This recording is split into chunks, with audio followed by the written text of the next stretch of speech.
Welcome to See You on the Other Side, where the world of the mysterious collides with the world of entertainment. A discussion of art, music, movies, spirituality, the weird, and self-discovery. And now, your hosts, musicians and entertainers who have their own weakness for the weird, Mike and Wendy from the band Sunspot. Well, that was a fun weekend, wasn't it? It certainly was. My only regret from the weekend is we didn't get to check out the haunted location that was right next door to the place we played at that had a whole bunch of ghost stories. Yes. Well, the good news is we're going to be back there again. Yes. And the place it's called the Hop Garden, a beer garden with some delicious beers. And maple syrup beer was the highlight of yesterday's beer consumption. Yeah. And they're located in Paoli, Wisconsin. Which is a real word. Where apparently there's some old buildings that have stories. Yeah, the Paoli Art Gallery is right across the street. So Paoli is this unincorporated town that's on the Sugar River in southwestern Wisconsin, which is funny because it's near the Circle Sanctuary that we're talking about today in the interview with Selena Fox, Wisconsin's most famous witch.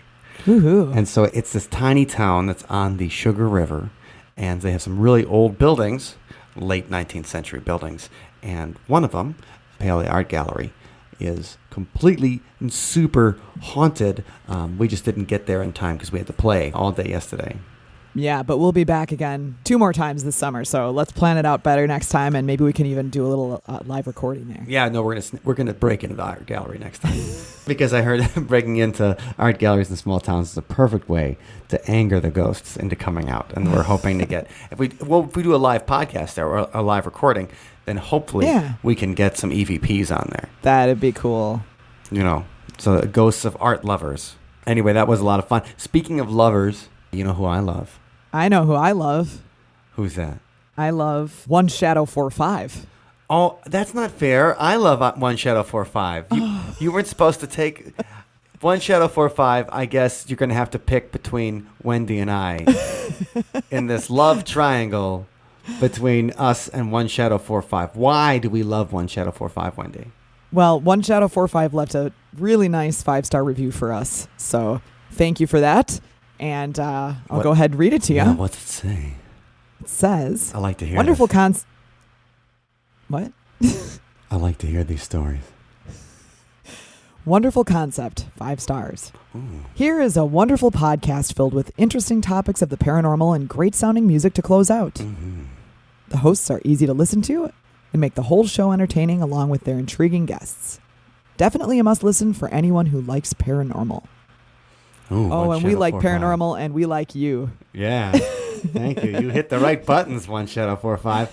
But yeah, thank you for leaving the review and taking the time to do that. We really, really do appreciate it. So if anyone else would care to leave us some feedback in iTunes or in any podcast platform, please do. And we'll read it out loud if it's good. That's right. We will read your reviews. We read all the 5-star ones. And we want to thank you very much for checking that out. So iTunes link, that's an awesome place where you can leave a review. And that helps us meet new people. And it helps us get to know you a little better. Indeed. Wendy, when you think about the word pagan, what do you think? It makes me think of the Wicker Man. Okay. And burning fires and people dancing around him naked. All right. Yeah. Casting spells. I like thinking of those things. That's just that's a stereotype, isn't it? Yes. Well, of course it is. Well, I mean, The Wicker Man. The Wicker Man isn't like a real positive. The Wicker Man is a great movie, and obviously we've talked about The Wicker Man a lot on the show. We've even sang songs from The Wicker Man. Yes. We had The Wicker Man on the show. He was actually a guest once. I actually was burned inside The Wicker Man at the end of the show. Oh my God. I got better. That's terrible. Okay, but when I think of pagan, I think of the movie Dragnet. Oh. Remember that movie with Tom Hanks and Dan Aykroyd? Oh, I never saw that. Oh, you never saw Dragnet? Okay. So if you guys haven't seen the movie, if you know the concept of Dragnet's Los Angeles Police Department in the 1960s, you had a real square-jawed detective by the name of Joe Friday. And Joe Friday was a by-the-book, a completely by-the-book detective. And Dragnet was all about the Los Angeles Police Department, by-the-book, 1960s, exciting police procedural. So they remade it in the 1980s as a comedy. And this is one of the first buddy comedies. It's got Dan Aykroyd as Joe Friday's nephew, also named Joe Friday, and then Tom Hanks named as Pep Streebek. was his name in the movie. Pep Strebeck. Okay. And why does pagan make you think of that? Because the organization, the bad guy organization in that movie is called Pagan. Oh. People Against Goodness and Normalcy. And they go to this pagan party. And they dress up in goat leggings, like Dan Aykroyd and Tom Hanks dress up in goat leggings. And awesome. They're like, there's a buffet of different uppers and downers and pills and stuff like that. And so they grab some just to fit in. And then when they go try to explain what they saw to their chief, who's played by Harry Morgan, who also was on Dragnet. And Harry Morgan is the MASH, the old guy, Colonel Potter. Most people recognize Harry Morgan as Colonel Potter from MASH. Okay. But they try to explain what they just saw and what they just did. They look crazy because they come in wearing goat leggings, and when they're they say something, all these pills fall out of their pants. And it's the 12-year-old Mike thought it was hilarious. Oh, that's great. And I still quote the Dragnet movie almost on a weekly basis. So anyway, So Dragnet in Pagan is what I think of, and that's another example of a stereotype of pagans because they're dancing around in goat leggings, and it's a comedic one, so it's not it's not mean-spirited, at least. Yeah. Okay. So we talk about pagans and Wicca, and immediately we have these stereotypes that go into our head. They're like tree-hugging dirt worshippers or, whatever. Oh, gosh. Yeah. Right? And so that's why with coming up is Beltane, May Day. Mm-hmm. So, May Day is a big holiday for the earth-based religions. Maypoles. Yeah, dancing around the maypole. That's right. And Selena even tells us about the maypole that they have at their May Day celebration. Cool. So Beltane's the name of that. Also, the name of it's Walpurgisnacht, and we'll talk about that. Gesundheit. Entschuldigung. A little Deutsch for you. We'll talk more about that when we get to the end of the interview. But first, let's talk with Selena Fox. Joining the interview today is my sister, Allison Jornlin from Milwaukee Ghosts. Welcome, Allison. Hey, glad to be here, Mike. And we are welcoming Selena Fox. Selena Fox is a high priestess in the Circle Craft Wiccan tradition. She is also an interfaith minister and environmentalist who founded Circle Sanctuary Nature Preserve in 1983. Circle Sanctuary is one of the oldest pagan centers and legally established Wiccan churches. Reverend Fox is also a trained counselor and psychotherapist in private practice with a bachelor's degree in psychology and a master's degree in counseling. Thank you for joining us today, Selena. Great to be with you. Awesome. And so where is the Circle Sanctuary Nature Preserve in Wisconsin? We're located in the bioregion known as the Driftless area. We are in southwestern Wisconsin. We're about a half-hour drive from the far west side of Madison. We're not too far from Blue Mound State Park. The area out here has beautiful rolling hills and forest. It's a lot of green space. Some people talk about this part of Wisconsin, the Driftless area, as something that not only is environmentally beautiful, but there's also legends. It's magical land. Why do they call it the Driftless area? Well, we want to hear those legends too. Yeah, the Driftless area, Mike. Yeah. I'm a fourth grade teacher, so that's where when we were covered in glaciers, that's the part of the state that was not covered by the glaciers, and for the most part. And so that glacial drift, a glacier as it's pushing along, picks up dirt and rocks and transplants it wherever it goes, and that's called drift. So the driftless area is a part of the state where it's largely unaffected by glaciation, unlike all the other parts of Wisconsin. Did I answer that right, Selena? Absolutely. And what's part of the mystery is that through each of the advances of the glaciers split and continued southward, rejoined, and you had this zone in southwest Wisconsin, a little bit of Iowa, a little bit of northern Illinois and Minnesota, but mostly southwestern Wisconsin, totally surrounded by the glaciers. Each of the times, but not glaciated. So, Right. of course, when you have an anomaly like this, legends and folklore can pop up. And of course, one of the things I've heard in the local folklore is that this area of the state is enchanted. Well, it's a beautiful part of the state, and I'm really glad that I've been living here and that Circle Sanctuary Nature Preserve is here. Indeed, Mount Horeb, Wisconsin, which is a village close to where we are as well, considers itself the troll capital of the world and has... And not internet trolls. Yes, these are the good luck trolls. These are the tourist magnet trolls come to Mount Horeb and revel in Scandinavian folklore. So that's been a lot of fun as well.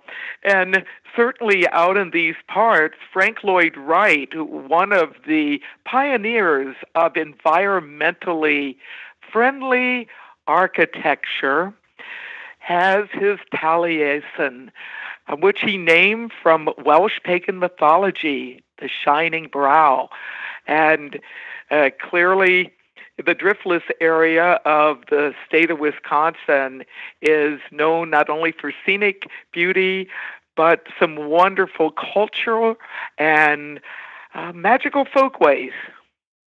Well, let's get a little bit into you, Selena. Now, did you pick the driftless area because it had legends and it was kind of a cool place, or just like, this looks like a pretty place, let's get started? Where are you from originally? I'm from the Washington, D.C. metropolitan area. I came to Wisconsin back in the 1970s after leaving graduate school and decided I would explore other parts of the country and really fell in love with the greater Madison, Wisconsin area. I came to be on the land that's now known as Circle Sanctuary Nature Preserve as a result of a land quest that we began in the late 1970s.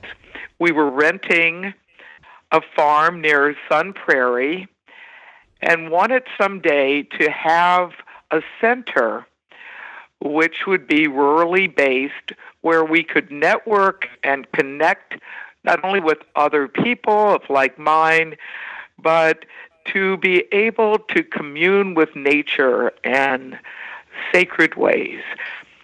I had a dream during the 4 years that we were looking for land and saw the land in the dream.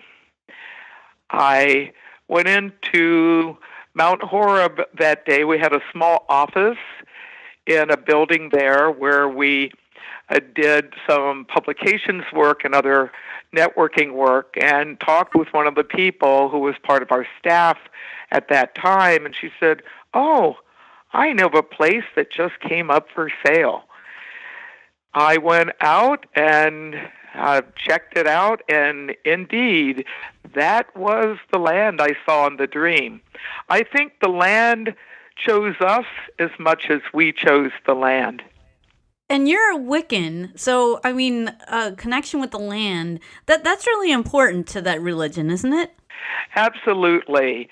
The form of Wiccan practice that I do is something that blends together old pagan folkways from Europe and some other parts of the world and combines it with shamanism and some Wiccan practice that has its roots in the UK and other parts of Northern Europe.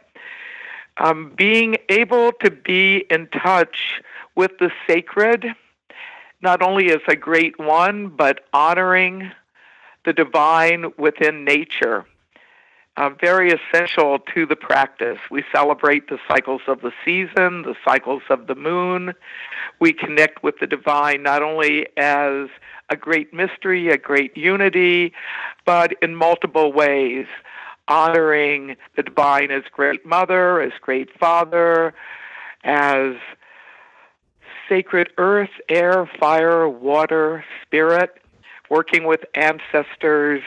And so it is diverse in its expressions in contemporary times. The Wiccan religion and related forms of paganism has roots that go way back in time, but yet is very much something that continues to evolve as practitioners do their own work individually and collectively. So it sounds like it's a combination then, right, of the ancient and the modern. Let's get the definition of Wicca and pagan in there, just so the people who are listening and maybe aren't quite familiar with it can just kind of grasp that real quick, because we have all these associations in our head when we think of those things for the first time. And so let's try to get out the associations with the Wicker Man and goat leggings and stuff like that, and get to the the definitions of that. And then let's expand on that, on those Gerald Gardner's ideas and stuff. Well, certainly the word pagan, the word Wiccan, the word witch have not only found their way into various dictionaries over the years, but the definitions have evolved. I use each of those words in a particular context, pagan being synonymous with nature religion that's rooted in the old folk religions around Europe, Northern Africa, the Mediterranean area, and now that have spread around the world. So pagan is an umbrella term that includes Wiccans, Druids, heathens, animists, goddess spirituality practitioners, Unitarian Universalist pagans. There's a wide range of forms of paganism. The Wiccan religion is one of the types of paganism. And then within the Wiccan religion, you have different paths or traditions. Many people are familiar with Gardnerian Wicca, Alexandrian Wicca, but back in the 1970s, as I started teaching and practicing and networking with others, the form of Wiccan practice that I developed in connection with other peoples I was working with really incorporate shamanic dimensions as well as what you might call some eco-psychological principles. So some would say that circlecraft, which I'm most known for, is a joining together of ancient folkways and contemporary nature spirituality. So it really, just like other world religions, take Christianity, you have Protestants, Roman Catholics, Eastern Orthodox, and then a large catch-all category that has many other forms of Christianity, including some hybrid forms that are part of it. And if you look into Protestant Christianity, you've got Baptists and Presbyterians, Episcopals, and same way with paganism. You've got some major branches, the Wiccan religion, heathenism or Northern Way, Teutonic paganism, Scandinavian paganism, Asatru are all part of that. You have Druidism, and then you have some of the ethnic pagan folk religions, such as coming out of the Baltics. The Kalash people are another example of practitioners of pagans and paganism, but their paganism really dates back to the classical period, the ancient Greeks, as Alexander the Great moved into Asia and came across what's now Pakistan. They had connections with some of the people there, and lo and behold, what we have today, several thousand years later, are people who are practicing a blend of Hindu practice and ancient pagan Greek practice. So there's some really old survivals of paganism on the planet, and then there are contemporary forms of paganism, and then there are some that blend from the old and the new. So could you address, because a lot of the people who are listening, this might be their first introduction to paganism and animism and, shamanic dimensions. So I'm wondering if you could talk a little bit about some of their concerns, because when you have people who are enmeshed or immersed in the Judeo-Christian tradition, they might have some ideas about the devil or Satanism. And when they hear paganism, a lot of times that's what people immediately jump to. Can you address that? 1,600 years of bad PR. Yes, that is so true. And all the Swedish and Norwegian death metal bands who are pagans and dress up and they have there really are death metal fights in these Norwegian areas. That does not help with the public relations either. Well, so it would be good to disassociate. Well, yes, and so there are several words that are just really loaded. Pagan is one of the words. When I write pagan, I capitalize the P on pagan to indicate that it is a form of religion, of world religion, that really deserves to have equal treatment, equal rights on this planet as with other world religions.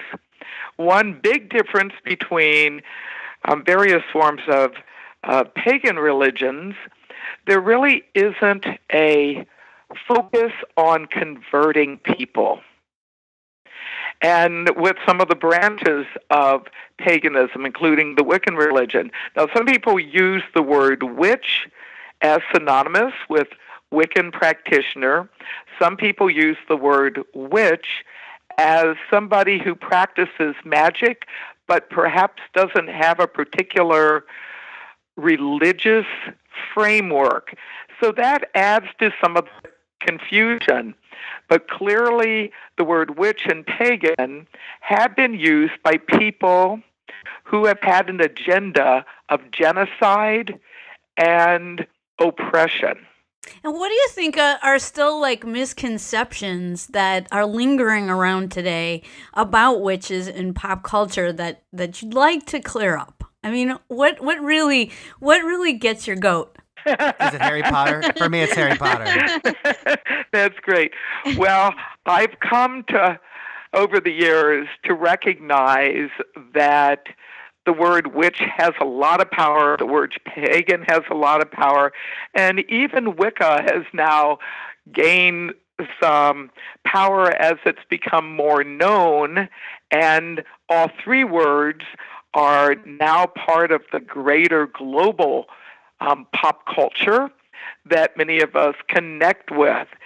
So I recognize that there's great diversity in terms of how those terms are being used, and there's also diversity as to what people have in mind when they use those terms for other people and or for themselves.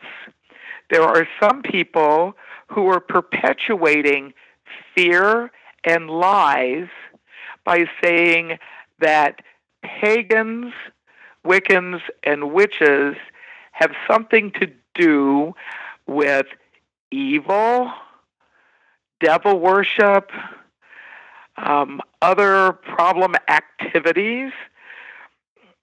Certainly, if people look into the long history of nature religion, people who work in harmony with the larger web of life of which we're all part, they will recognize that really at the heart of paganism, at the heart of witchcraft as most people practice it and define themselves as, and the heart of the Wiccan religion is being in touch, being in tune, honoring our connection with the natural world, not only here on planet Earth, but the larger universe of which we're part. So I think some people say we are godless, that's not true. In fact, many forms of paganism are polytheistic, which means we have lots of forms of the divine rather than being devoid of them. Some people say that somehow we're spiritually backward, which really isn't the case either.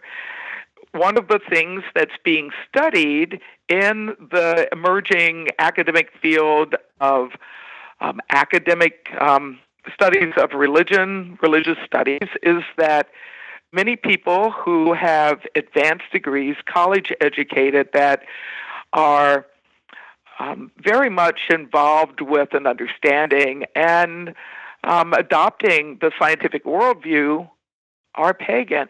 How can you be a scientist and a pagan? Well, I am.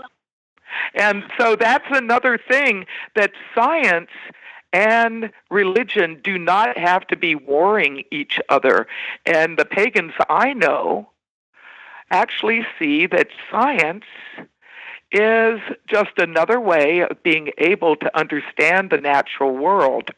Certainly from my earliest days, I've not only been interested in all things scientific and mystical, but I have taken part in research and been part of this emerging field that's called psychoneuroimmunology, really looking at the power of mind, the connection with body, with spirit, in terms of how wellness happens in healing. Yeah, so let's talk about the healing aspects. And, I think that'll wash away some of the misconceptions that people have.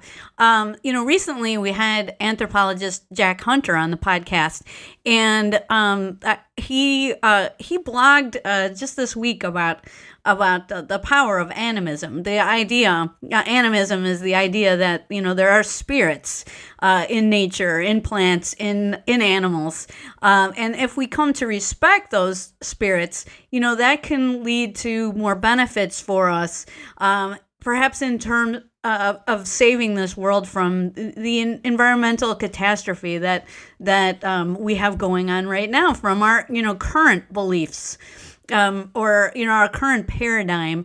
And the whole idea is like, maybe if we incorporate some of these animist principles from the past. I mean, currently there's lots of cultures that still hold animism as an important part of their worldview. But the idea is that maybe Westerners need to get back to that to heal the earth and heal ourselves. What do you have to say about that?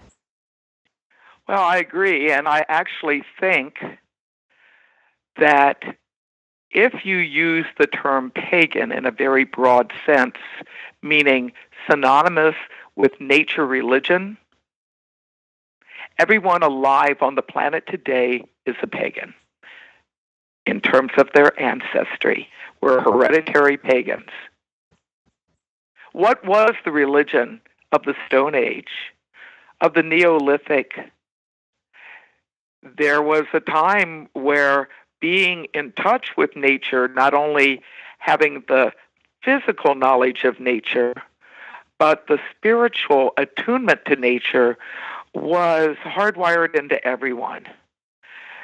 So I sometimes, when I give talks about paganism and witchcraft and the Wiccan religion, I talk about, well, think about your ancestors. If you go back far enough in your family tree, chances are you're going to find a pagan. You might not know their name, but we all have pagan roots in terms of looking at the spiritual dimensions of nature. And I think it's really important that we examine our worldviews. We examine the things that we've been taught and the things that we experience, and recognize that the sacred is not something that's just part of the human life experience. It is intertwined with all of nature.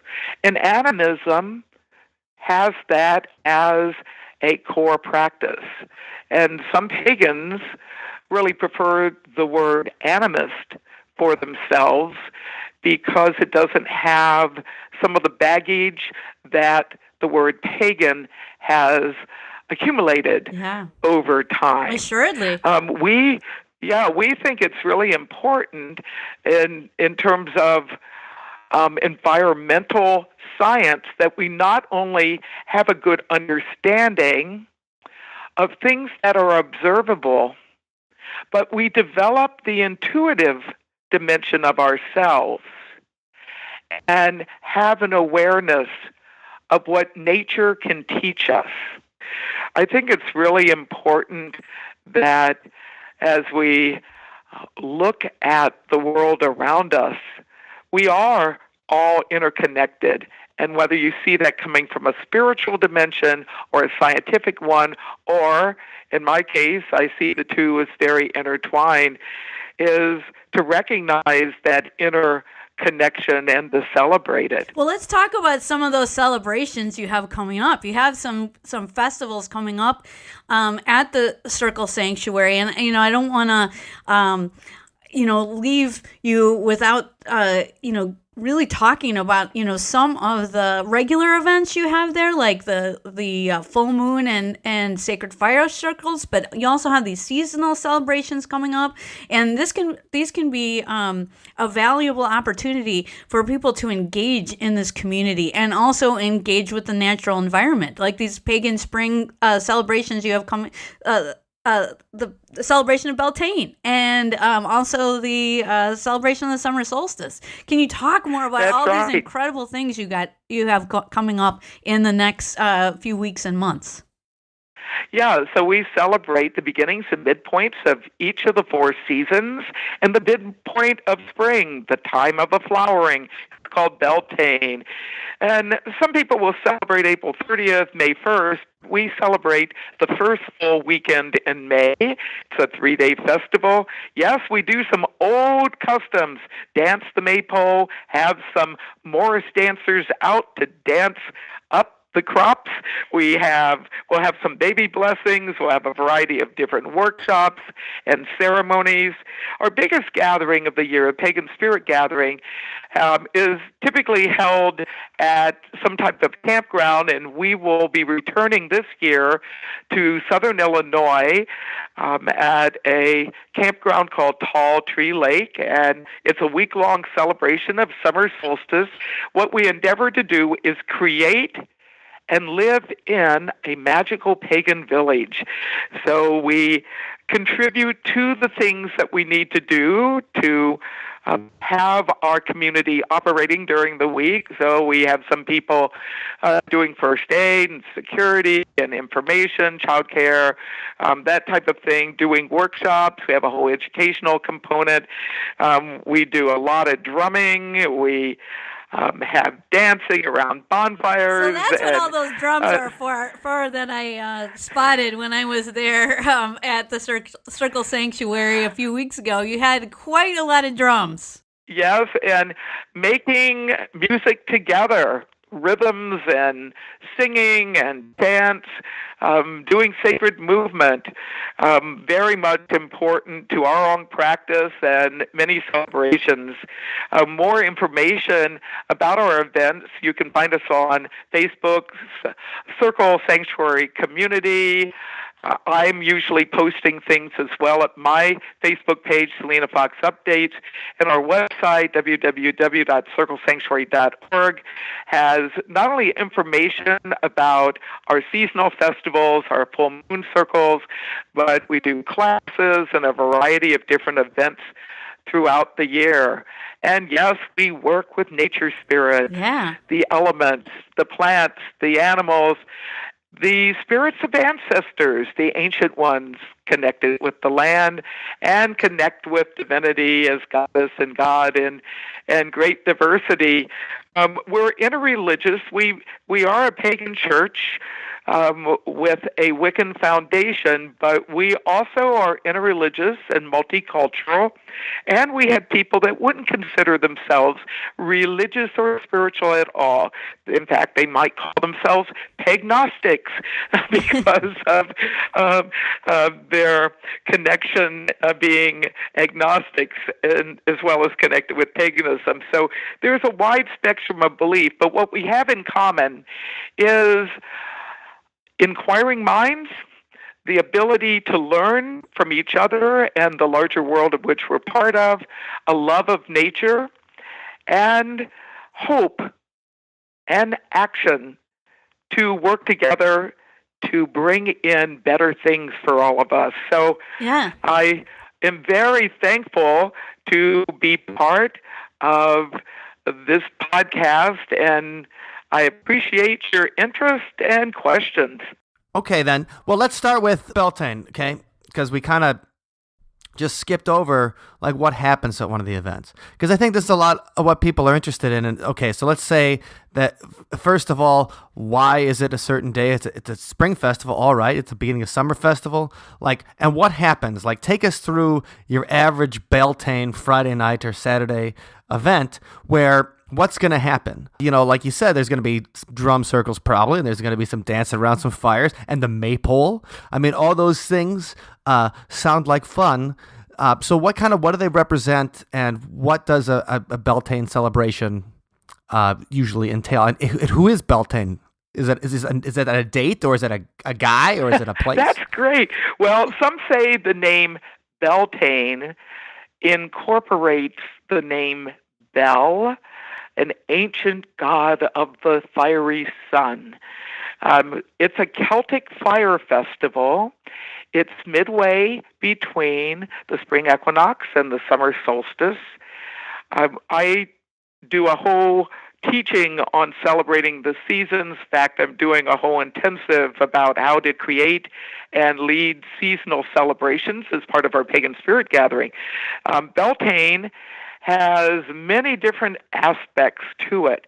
It has the old folk ways of celebrating the flowering of the land. So it's a fertility festival in that way. And one of the traditions we have for dancing the maypole, and yes, we have a year-round maypole, just like many places in England and some other parts of Europe had up until the 1600s or so, when the Puritans came and took over in the 1600s in England. They cut down the maypoles because they were pagan symbols. Well, after their reign of terror ended, maypoles started going back up, but not quite so many.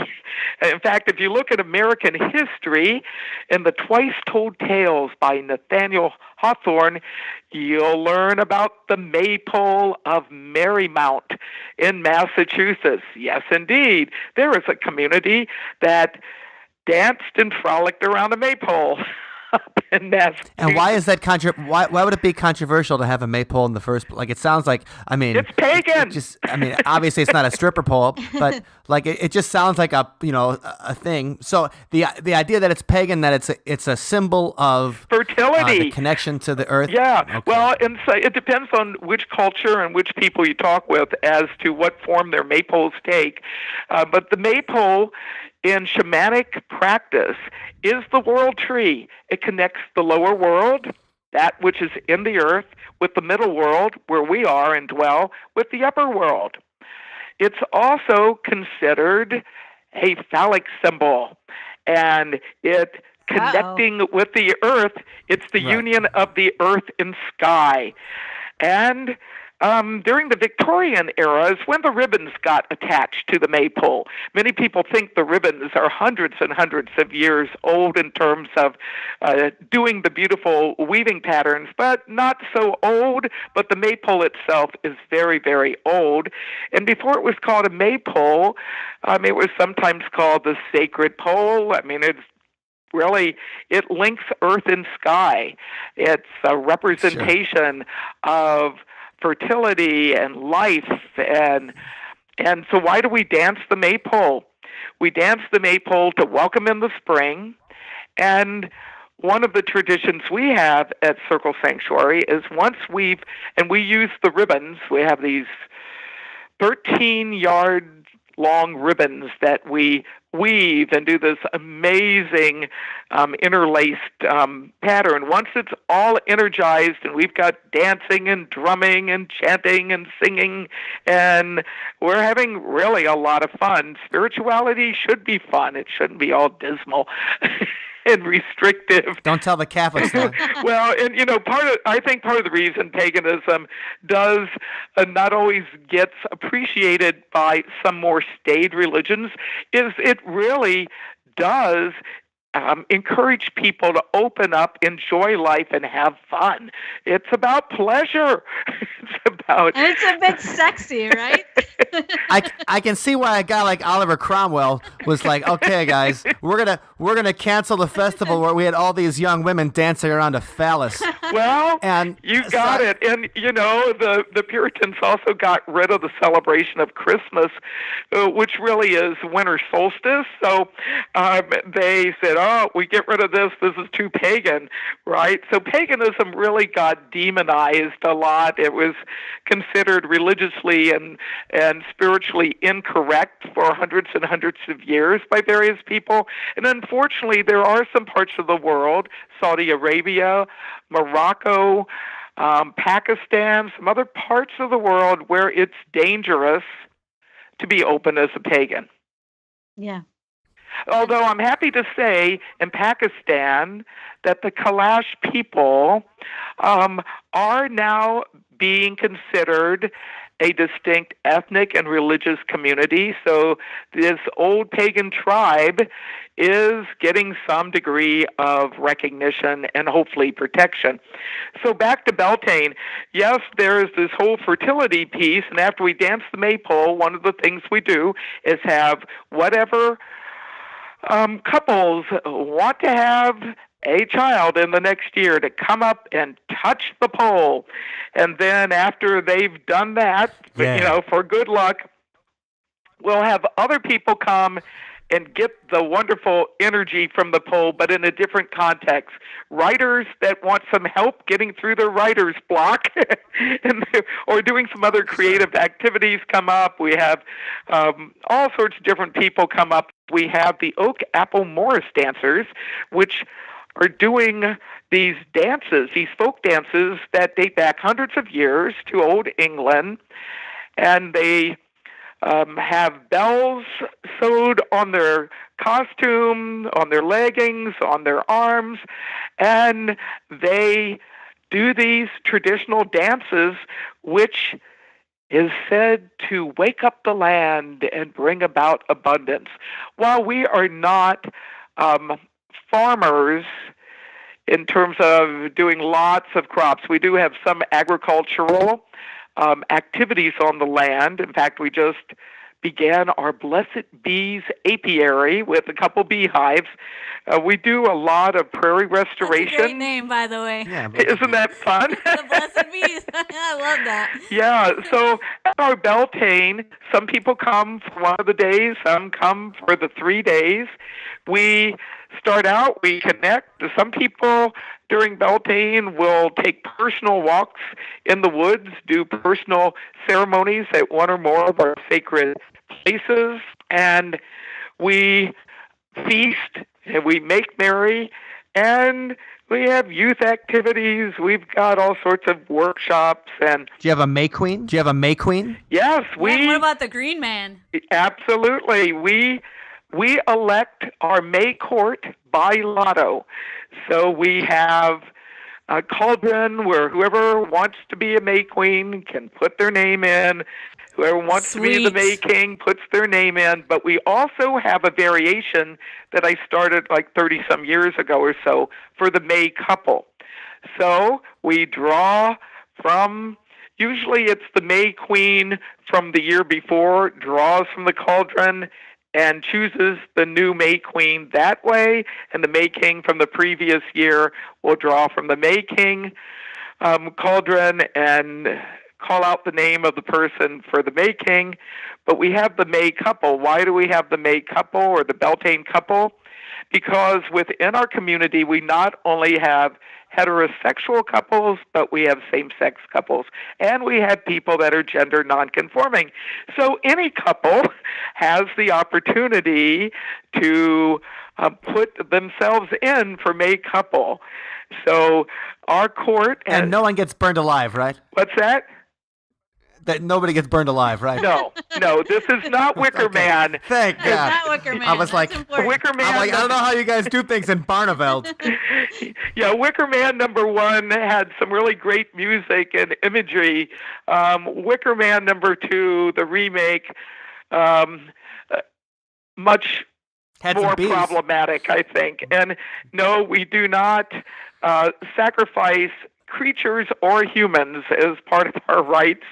And Good. no, we will go and harvest some plants, though, and pay our respects to the plants that we harvest for food consumption. And we aren't all vegan or vegetarian, but we are getting our meat from sustainable farms and from local markets and things. So we have big feast, we have fun, and yes, we do a whole thing with the May Queen and the May King and the May couple. In fact, our Morris dancers have a traditional dance that they do to bless couples, and we have the May Court getting Morris dancers dancing around them, and some of the old customs that we know about from ancient Beltane ceremonies was the kindling of large bonfires. Some say 2 large bonfires would be kindled, and the livestock, this is back in agricultural days, would be driven through between the 2 big bonfires, and there would be kind of a fumigation of sacred woods, not only helping to drive away any kind of insects, but blessing the herd that way. Well, kind of a we aren't keeping for people cattle. familiar with that, right? Kind of a smudging of the cattle. Yeah, there's some friends of ours who are part of getting our... some of the methane out. What's that? And getting some of the methane out, too, because you can imagine a whole bunch of cattle together are going to smell bad. That's great. Yeah, so we will leap the fire. We will have a small bonfire, and it's said that if you leap the Beltane fire, it brings good fortune to you in the coming time. And so we have some old customs we do. We have some new customs that we do. And part of what Beltane is about is linking in with the change of the season to deepen our connection with that larger natural world that we're part of. And it's the flowering time. So it's a wonderful time to enhance our creativity. And regardless of whether one wants to tie into the human reproduction dimensions of the holiday or not, there's clearly this tradition of enhancing mood, enhancing well-being, celebrating spring. Yeah, and Okay. what about the fairies? I love to talk about the Fae, and I noticed when I visited Circle Sanctuary that you had some shrines to the fairies. So I don't think the Fae would like it very much if we left them out. So what No, they hate being left out. Yeah, they don't like being left out. So what can you tell us about the Fae? You know, maybe their relations to some of the pagan holidays, or just who are the Fae, and why do you have shrines to them at the sanctuary? Well, we work with the Fae in a very universalist way. We recognize the Fae as an umbrella term talking about different forms of nature spirits. So there's spirits of the land. There's spirits of plants, of flowers. There's spirits of creatures. There's the elementals, the water spirits, the air spirits, the fire spirits, the earth spirits. So for some of us, that whole fairy realm, fairy folk realm, incorporates an understanding of the divine taking many different forms. We have a fairy shrine for several reasons. First of all, it is a place where we can go and connect with the nature spirits of the land. It's also a place where our youth can deepen their understanding of our connection with the spiritual world. So in addition to fairy tales legendary dimensions of the Fae to us are real, and we pay respects for them. It isn't all Tinkerbell, though. In fact, a Fae really is a much wider spectrum. Our land guardians are huge. They aren't tiny. Sometimes the Fae actually appear as glowing lights. In fact, I sometimes do ceremonies up on what we call Ritual Mound, which is a natural occurring fairy folk place. The Sidhe, Sidhe, a term about the Fae that comes from Celtic lore. You've heard of the band Sidhe? Well, that's one type of Sidhe. Well, it's a Sidhe mound. It's a Sidhe place. And before we purchased the land, part of what I did, this was Samhain night, which most people would call Halloween, but we used the Celtic term for it and the Celtic traditions connected with it. Went up to the land. We were going to sign the paperwork to get the land the following day or so, and went to the land and paid respects to the land and asked the land for a sign. Do you want us here? Do we want you to be the land for our community? We had a fairy light appear in the north quarter of what is now, we now have a stone circle up on top of that mound, and we took it as a really powerful sign that, yes, this was the right place. And since that time, from time to time, lights and presences do make themselves known up there. One of our author friends, Whitley Strieber, who's known for a variety of his books, probably Communion, which came out in the 80s, in which he talked about his encounters with other beings, alien beings and whatever. Well, he came to our land with his family back in the 80s, and he did so in connection with a fiction book that he had written called Cat Magic, and it was about a Wiccan community that was land-based, and many people say that part of the inspiration for that came from Circle Sanctuary, and I think if you look at that book, you'll probably get an understanding that, yes, there was some inspiration there. Well, he came to the land and brought one of the people that he had based one of the characters about in his Cat Magic book from to the land so that she would have a chance to experience life on sacred land, sacred pagan land. Well, while we were there, we went up to our stone circle area to do a ceremony, and clearly a presence was felt there. And what Whitley ended up doing was staying the night on the mound after our ceremony was done and had some amazing experiences happen. And his family, which was down the hill and talking with my husband and some other people from our center, actually saw lights. Now, were they alien lights or were they fairy lights? I don't know. I was up on the hill.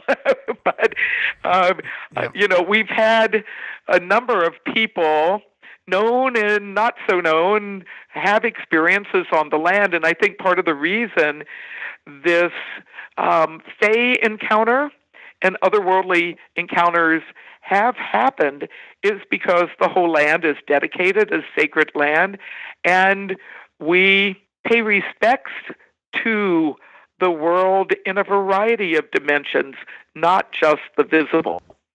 And right, so they come through for you, it sounds like. Yes. If you appreciate them, they might come out. Well, that's it. And I think, too, when you've had a place that has numerous ritual sites and you have people doing spiritual activity over time, that opens gateways.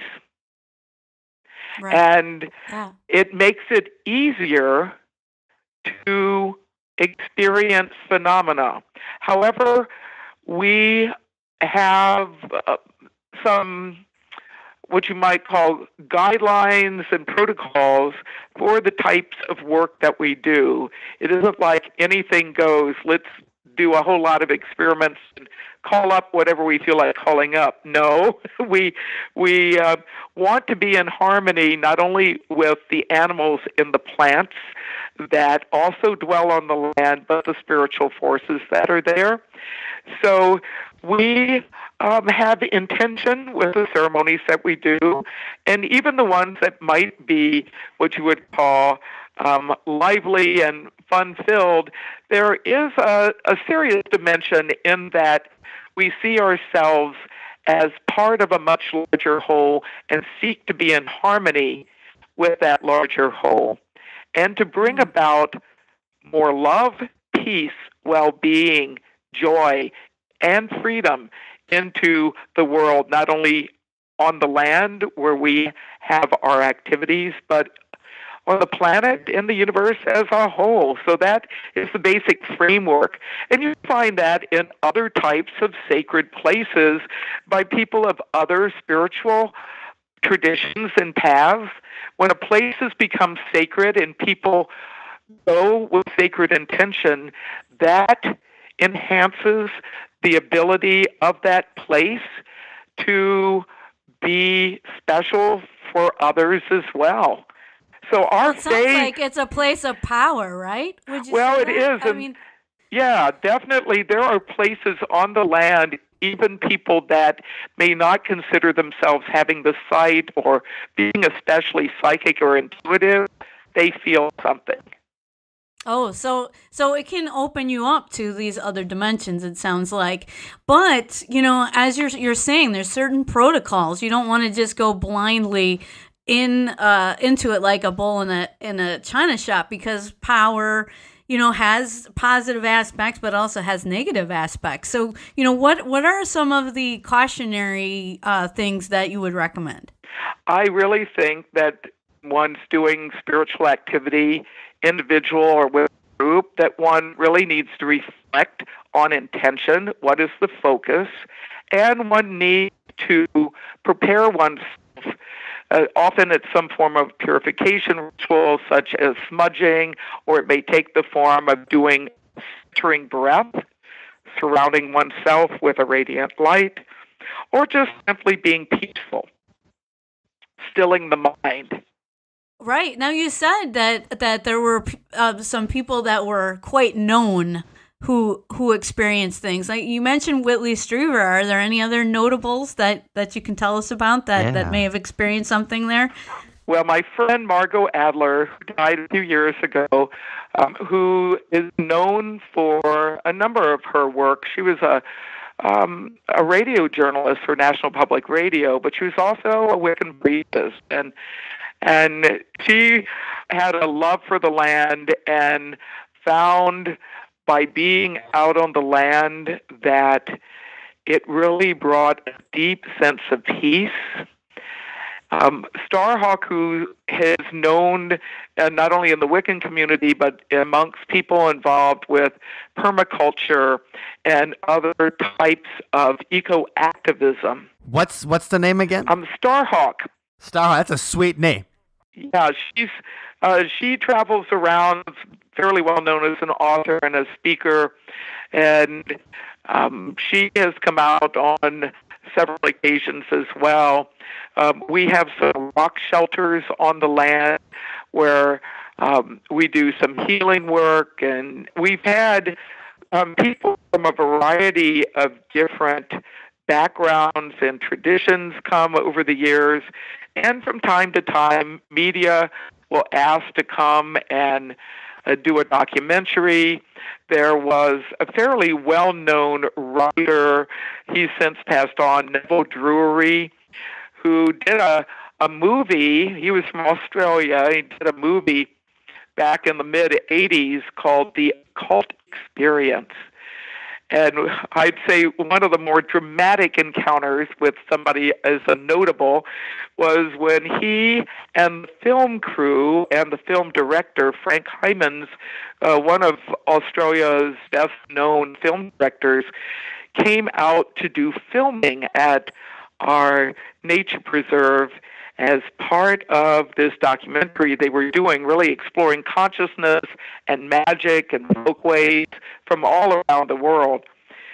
So they arrived to do the shooting, and we were meeting in the farmhouse kitchen, and there was no snow on the ground. And I had pulled together a ceremony and a couple friends, along with the other two people living with me at Circle Sanctuary Nature Preserve at the time, and we were going to go up and do a special dedication of our stone circle. And we had given them permission to film. So we were meeting and trying to get things prepared, and the director said, "Well, we're not going to film today." I said, "What?" "No, there's no snow on the ground." I said, "Well," and I had no idea how famous he was or how powerful he was. I just said, "Well, okay, you don't have to film, but we're going to go do our ceremony whether you film it or not. Right. We're not playing for the camera. We're going to go do it." And he was just shocked that I said this. and then he realized I was serious. And I said, "Yeah, we're going to go up. We're going to do our ceremony. If you want to film it, fine. If you don't want to film it, well, you come back tomorrow, but we aren't going to do the ceremony tomorrow. We're doing it today." Well, he kind of just sat there and went,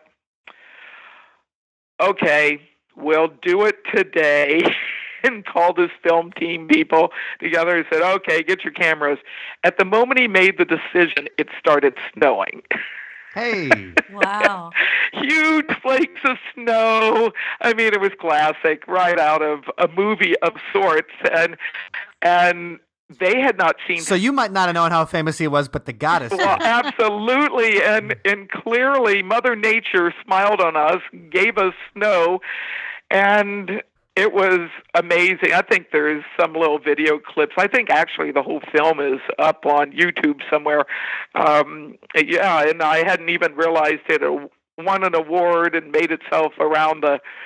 we're only a few minutes out of this much longer documentary, but you can actually see the beautiful snowflakes as we go up and bless our stone circle back in the mid-'80s, which is when the filming happened.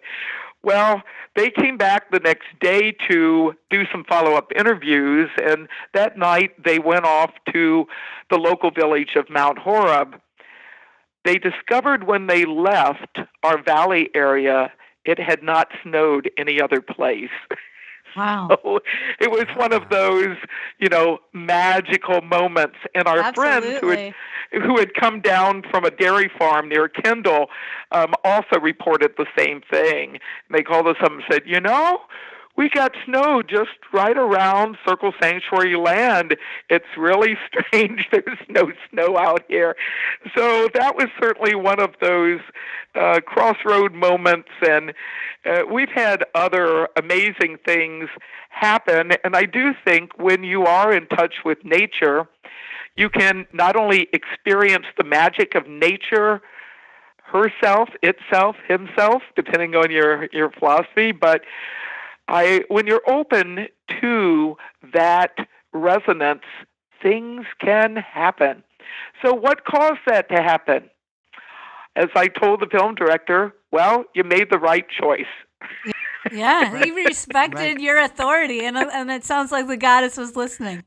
Well, to me, it was about honoring the earth, calling on the earth goddess, and doing a ceremony to bless that ritual space, and I was fully prepared to go do it, regardless of whether it was going to get filmed or not. We've had other reporters out. We have a cemetery on our land. It came about in 1995, and in 2010, we expanded our cemetery so that it now can have full-body human burials as part of our cemetery options for caring for the dead and the afterlife. As opposed to you just did like the upper half before, or how We did you had guys do it cremains. with non-full body? Yeah, in 1990, from 1995 up in 2010, it was cremains only, or cremated remains, ashes. And in order to do full human body burials, you do need to go and get some extra zoning and platting and get it registered with the state. You have to promise you won't bring anybody back. So we actually have a 20-acre green cemetery. It's Wisconsin's first green cemetery, and it's a national pagan cemetery. And we have a burying ground area in the woods. We have a restored prairie where we scatter ashes, and then we have a ridge top where we bury cremated remains and have a variety of markers. And the fourth part of our cemetery is actually our stone circle. And we think it's very important to pay respects to the dead and to have a place in beautiful nature where people who are grieving the loss of loved ones can go to not only honor memory of the departed loved ones, but to experience the continuity of life that goes beyond this incarnation. Fantastic. Yeah, so is our cemetery a place where there are ghostly sightings? Yes. Ooh. Are they restless ghosts? No. I do think some of those who have remains there do make themselves known from time to time to people who are there as a comforting force. So they're just visiting. They're not earthbound spirits. Yeah, they don't want to terrify anybody. That's correct. So we don't have the scary, spooky, ooky ghost stuff that sometimes happens, or when a cemetery has been disturbed or desecrated. That's where you can also get some problematic paranormal activity. And you should know because you all are ghost hunters. That's right. We're going to have to come out to the Circle Sanctuary and check that out. And for people who do want to come out to the Circle Sanctuary and maybe see and learn more about you guys, where's the website where they can find all of your information? www.circlesanctuary.org. And those who are interested in coming for a visit, we have a variety of events that happen throughout the course of the year. And each month, we also have some visiting days. We aren't open on a drop-in basis, but we do have certain times every month where people can come. We think it's really important to have places where humankind can not only be in good relation with each other, but with the rest of the natural world and the worlds beyond this one. We're going to have links to that in our show notes, where we're going to talk a little bit about this, and that's othersidepodcast.com/141, and you'll be able to find links directly to the Circle Sanctuary, learn about the events, get some social links so you can maybe bug Selena herself and be like, give me some of that pagan magic. Speaking of, we didn't talk about magic today, and that's something we'll have to have you on again to get into a little bit some of that Wiccan magic, because I know that's what I want to learn about, because I need some of that in my life. Well, it's wonderful being on your show, and thank you so much for your interest in Circle Sanctuary and the work that you're doing to do education and stimulate conversation. Always Thank trying you. to. Thank you very much, Selena. We're going to have to go to one of these Circle Sanctuary events sometime, Wendy. I think we should. Yeah. It sounds fun. I think we definitely should. Or the pagan gathering, like the pagan spirit gathering is their big thing. And that's not located actually in Wisconsin. Like they have that in like a rotating different places, states. But the people at the Circle Sanctuary are behind the pagan spirit gathering. And in the summer, everything's based on the summer solstice. Everybody gets together, and that's what she was talking about, that they have a pagan medieval town. Neat. You know, they set it up like that. But I think the closest we're going to get is probably the summer solstice in Madison. There's a big bonfire at Old Brick Park every year, and everybody comes out and has like a drum circle. Now that sounds fun. Yeah, so we'll have to go out to the drum circle, and that's how we can celebrate the solstice in our own little pagan way. Bring your djembe, Mike. I will bring my djembe man. But no, we want to thank Selena. Circle Sanctuary, for you people, if you're interested in going there, you can make sure to go to othersidepodcast.com/141. We're going to have links to the Circle Sanctuary, and you can see when they have public events. So you can go celebrate, learn more about Wicca and this really interesting earth-based religion, and also get close to nature, because that's an awesome thing you can do at the Circle Sanctuary. We also want to thank Allison Jorlin from Milwaukee Ghosts. Yes, Allison always brings her delightful voice, enthusiasm, and energy. Yes. to Thanks, the podcast. Allison. And she's been out to the Circle Sanctuary. She's met Selena a bunch of times, and she was like, "We got to have her on the show because we got to talk about Wicca." I'm like, "Awesome with me." Perfect. You know, we were talking either last year or the year before. Oh, my memory, it leaves me in my old age. But we were talking about legends of the spring and legends of witchcraft and stuff before. And one of the things that we discussed was Walpurgisnacht. Gesundheit. Yes, Gesundheit. Or they call it Hexennacht. So Hexen is like Dutch for witch. Ah. Okay, and Walpurgisnacht is German. It's for the feast of Walpurga, that's one of the saints. And we talked about this before because they thought this was the night that the witches flew around. Ooh. So when we were talking about legends that would inspire Halloween and things like that, it was that mixing of the Walpurgisnacht, like the witches flying around and people causing mischief, and that eventually became like the Devil's Night kind of stuff in the United States, some of those traditions that people take. But so this was the night of the year that it was said that the witches would go fly and they'd all meet up together, buck naked, like you were talking about, people dancing around naked around the fire. As you do. As you do. But they said this was the night that witches would get together and they would plot their evil. Okay. And so, we thought this would be completely appropriate for a heavy metal song. Naturally. But also the idea about Walpurgisnacht in this particular song is that the narrator comes in thinking that it's going to be all these evil witches and stuff, and realizes that they're just people who are happy that the spring is here, that winter's over, and there's nothing evil about it. So that's kind of the idea of what the heavy metal version, where he finds, maybe these witches aren't so bad. And it happens on Walpurgisnacht. What did I see out behind the mountain? What did you see when you stared at the full moon? Was it demon wings and hellfire in the sky? Did you see the witches flying to our doom? Devil's whores are waiting for their master. Springtime is here and evil is calling after. Walpurgisnacht is the night where Satan spreads his seed. Walpurgisnacht is the night that challenged families. Walpurgisnacht, dancing round makes love to the sky. I waited and I prayed for mercy. The devil never arrived. So what were we afraid of? What was the magic spell?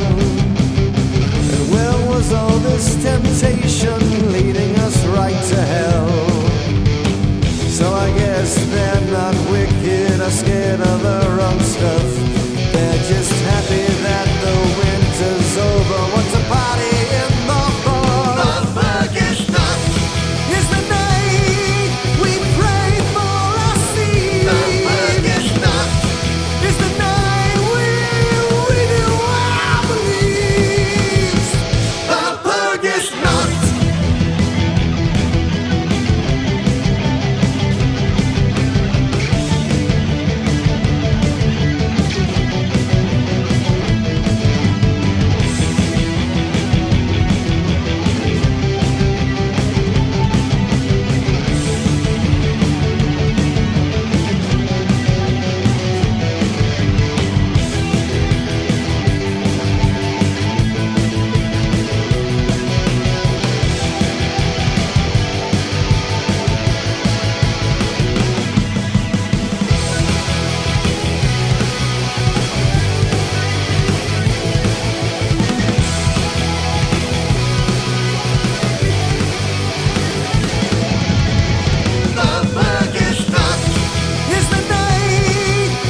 Thank you for listening to today's episode. You can find us online at othersidepodcast.com. Until next time, see you on the other side. You know, it was a lot of fun last week, Wendy. Yeah. The Patreon hangout. Yeah, that was a lot of fun. It was a blast. And we do that every month where we have a special hangout where we talk paranormal topics, drink prodigious amounts of wine. Yeah, or water or tea or whatever you want. And get to know the people that are that enjoy the podcast the most. And yes. And we know they enjoy it the most because they are supporting the podcast every single month through our Patreon campaign. That's right. So every month we're going to do a hangout with our awesome Patreon supporters. And if you would like to be one of that very cool crew of people, you can check that out at othersidepodcast.com/donate. And you can hang out with us there. And we would be remiss if we didn't thank one of our favorite Patreon supporters. Yes. Ned, thank you for pledging us at the level where you get a shout out every week. And we always appreciate your support. We love seeing you at shows. And thanks for being part of the Patreon team here. Yep. Dr. Ned, we appreciate it very, very much. And everybody out there in podcast land, if you want to be part of that group, othersidepodcast.com/donate.